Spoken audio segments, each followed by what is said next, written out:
Subscribe now and press the bell icon. Never miss an update. पिछले कई सालों से हमारा देश के आम कारोबारी कहीं न कहीं वित्तीय संकट से गुजर रहे हैं, चाहे वो छोटे व्यापारी हो, बड़े व्यापारी हो।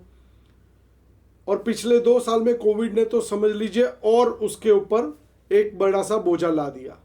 सबसे बड़ी बात ये होती है कि इस वित्तीय संकट को आइडेंटिफाई करना यानी कि पहचानना, ये हमारी सबसे बड़ी समस्या है। यानी कि ये हमारे देश के आम कारोबारियों के लिए ये सबसे बड़ी समस्या है कि हम अपने यहाँ बिजनेस में आए हुए वित्तीय संकट यानी कि फाइनेंशियल क्राइसिस को आइडेंटिफाई नहीं होने देते।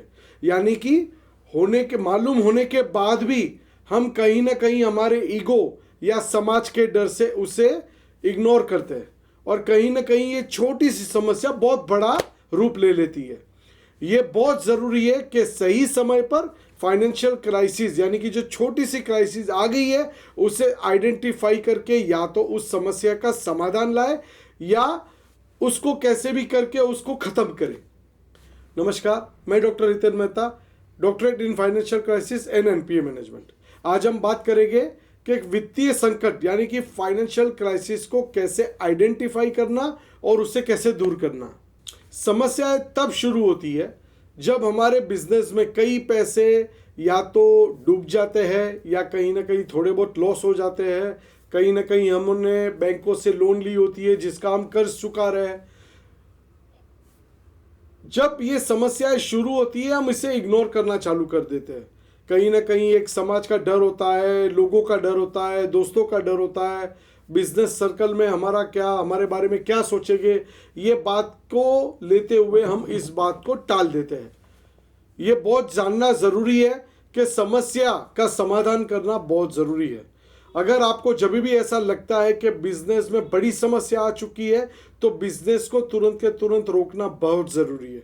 अगर आप उसे तुरंत के तुरंत केयर नहीं कर सकते या कि आप समस्या का समाधान नहीं ला सकते तो आप दूसरा पैसा बिजनेस में लाके ब्याज चुकाने के लिए ब्याज पे पैसा लाना, ये बहुत बड़ी सी बेवकूफ़ी है जो ज़्यादातर लोग करते हैं।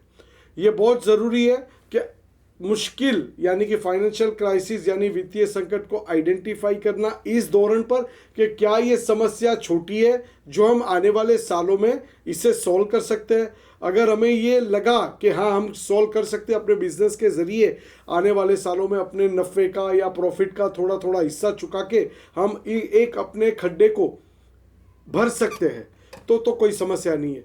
पर ये जब खड्डा बड़ा हो जाता है और इस समस्या को हम लाइटली लेते हैं तो ये छोटा सा खड्डा हमारा बहुत बड़ा खड्डा हो जाता है। तो ये एक जानना बहुत ज़रूरी है। आप उसमें मेरी भी मदद ले सकते हैं। मेरे नीचे दी गई लिंक को आप कभी भी क्लिक कर सकते हैं या नीचे दिए नंबर पर आप कभी भी कॉल करके आप मेरी अपॉइंटमेंट ले सकते हैं ताकि मैं आपको गाइड कर सकूं कि आपको इस समस्या को कैसे आइडेंटिफाई करना है। Thank you so much. अगर आपको वीडियो अच्छा लगा हो तो चैनल को सब्सक्राइब करना है, लाइक करना है, बेल आइकन को बजाना मत भूले। Thank you so much.